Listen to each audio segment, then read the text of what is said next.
Hello मेरे प्यारे बच्चों, कैसे हाल चाल। हेलो मेरे प्यारे बच्चों, कैसे हाल चाल। तो भाई, आज के इस लेक्चर में एक बहुत ही छोटा सा खूबसूरत सी डेरिवेशन हम लोग करने वाले हैं। क्या?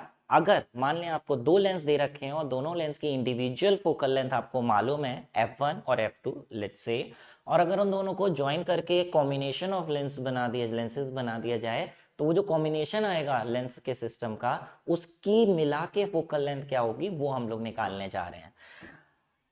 और उम्मीद है ये आप सबको पता है कि अगर जैसे ये दो लेंस हैं, जैसे मैंने यहाँ पे बना रखे हैं, अगर इसकी फोकल लेंथ f1 है, इसकी f2 है, तो कॉम्बिनेशन की फोकल लेंथ का formula 1/f is equal to 1/f1 plus 1/f2 होता है, जहाँ पे f का मतलब कॉम्बिनेशन की फोकल लेंथ है। बट ये कहाँ से आया ये हम देखने जा रहे हैं। उसके लिए हमने यहाँ पे दो लेंस लिए हैं, दोनों कॉन्वेक्स ले लिए हैं, जबकि कोई भी लेंसेज हो सकते हैं, सबके लिए फॉर्मूला सेम होता है। चलो हम दो कॉन्वेक्स लेंस से करते हैं। तो ये दो कॉन्वेक्स लेंस लिए हैं और ये फॉर्मूला निकालने के लिए हमने इन दोनों के आगे एक ऑब्जेक्ट रखा है, पॉइंट ऑब्जेक्ट प्रिंसिपल एक्सिस पर।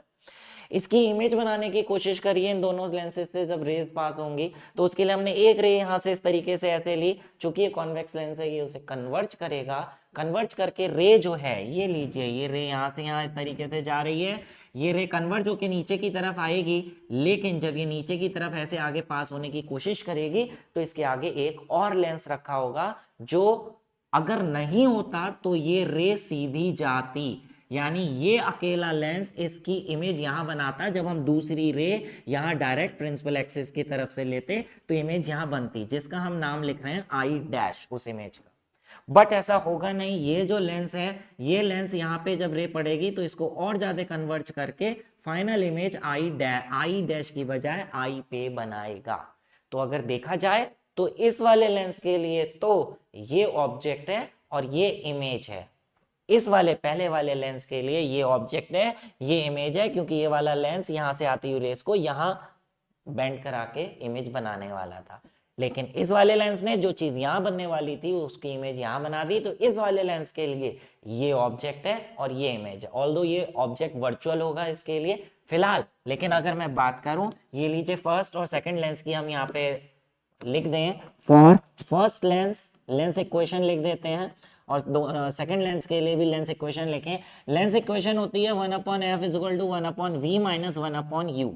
जो ये ऑब्जेक्ट का डिस्टेंस है वो मैं u ले रहा हूं, और जो फाइनल इमेज बन रही है उसे v से डिनोट कर रहा हूं डिस्टेंस को। लेकिन ये वाला लेंस जहां इमेज बनाने वाला था आई डैश पर, उसकी डिस्टेंस को हम डिनोट कर रहे हैं v डैश से। तो आप देखिए पहले वाले लेंस के लिए तो फोकल लेंथ चूंकि f1 है, तो मैं यहाँ पे f1 लिखूंगा। पहले वाले लेंस के लिए जो इमेज डिस्टेंस है वो पहले वाले का v नहीं है, पहला वाला लेंस यहाँ इमेज बनाने वाला था तो उसके लिए v डैश है, तो v की जगह v डैश लिखेंगे। जबकि ऑब्जेक्ट तो पहले वाले लेंस के लिए यही था u डिस्टेंस पे, तो यही लिखेंगे। Let this equation B denoted by equation 1। But अगर हम सेकेंड लेंस की बात करें बेटा, तो सेकेंड लेंस के लिए फोकल लेंथ 1/f2 है, f2 है। और अगर इमेज डिस्टेंस और ऑब्जेक्ट डिस्टेंस की बात करें, तो सेकंड वाले लेंस के लिए चूंकि ये ऑब्जेक्ट है जो कि v डैश डिस्टेंस पे है, तो ऑब्जेक्ट डिस्टेंस u की जगह बेटा v डैश लिखेंगे। जबकि इमेज जो बन रही है सेकंड वाले लेंस के लिए वो i पे v डिस्टेंस पे ही बन रही है, तो इमेज डिस्टेंस में तो v ही लिखेंगे, इधर v और इधर u डैश। ये जो दो इक्वेशंस आई, इसको अगर हम ऐड कर दें तो इसी में मैं दिखा दे रहा हूं।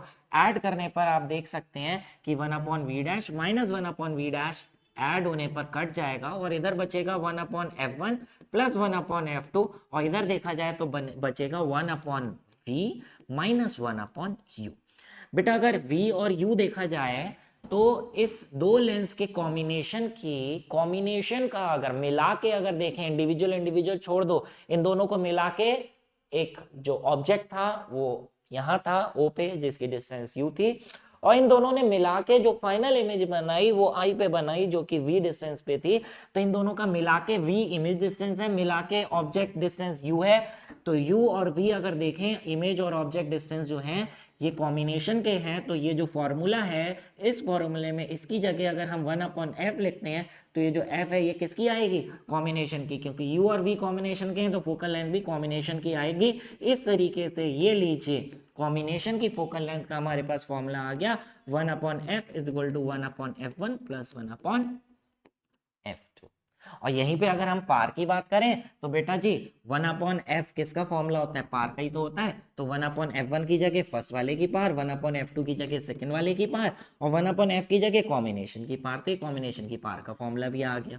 अब बात करें कॉम्बिनेशन की मैग्निफिकेशन, लीनियर मैग्निफिकेशन का क्या फॉर्मूला होगा। तो भैया अगर इसकी मैग्निफिकेशन लीनियर वाली m1 है, इसकी m2 है, तो कॉम्बिनेशन की लीनियर मैग्निफिकेशन का फॉर्मूला m1 इंटू m2 होता है। सर ये कहाँ से आया भैया, ये तो जब कंपाउंड माइक्रोस्कोप वगैरह आपको पढ़ाया जाता है तो वहां पे डेरिवेशन हम लोग करते हैं, जिसकी चर्चा आज हम इस टॉपिक में नहीं करेंगे फिलहाल। लेकिन सर जी ये तो कॉन्वेक्स लेंस है तो है ऐसी डेरिवेशन, अगर इसकी जगह कॉनकेव हो सर तो भैया कॉनकेव हो चाहे कॉन्वेक्स हो, ये जो फॉर्मूले हैं ये हर तरीके के लेंस के लिए वैलिड है।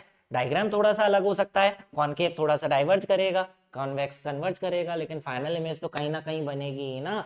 तो वो जब आप डेरिवेशन करोगे, जो आप खुद करके देखोगे, तो फॉर्मूला ये ही आएगा। बात आई न्यूमेरिकल की, जब न्यूमेरिकल आएगा हाँ तब साइन कन्वेंशन लगेगा। अगर कॉन्वेक्स लेंस है तो उसकी पार और फोकल लेंथ दोनों प्लस में लिखोगे, और अगर कॉनकेव है तो उसकी पार और फोकल लेंथ जहां भी वैल्यू डालोगे वो माइनस में लिखोगे। जैसे लेट्स है कि एक कॉन्वेक्स है और इसके आगे कॉनकेव दे दिया, तो इसकी फोकल लेंथ अगर 10 लिखी है तो इसकी फोकल लेंथ तो +10 में लिखोगे, और अगर इसकी फोकल लेंथ आपको 5 दे रखी है तो फोकल लेंथ 5 नहीं लिखोगे, -5 लिखोगे, और इस फॉर्मूले में प्लस माइनस डाल के ये कॉम्बिनेशन की फोकल लेंथ और यहाँ पे प्लस माइनस डाल के कॉम्बिनेशन की पार आप निकाल सकते हो।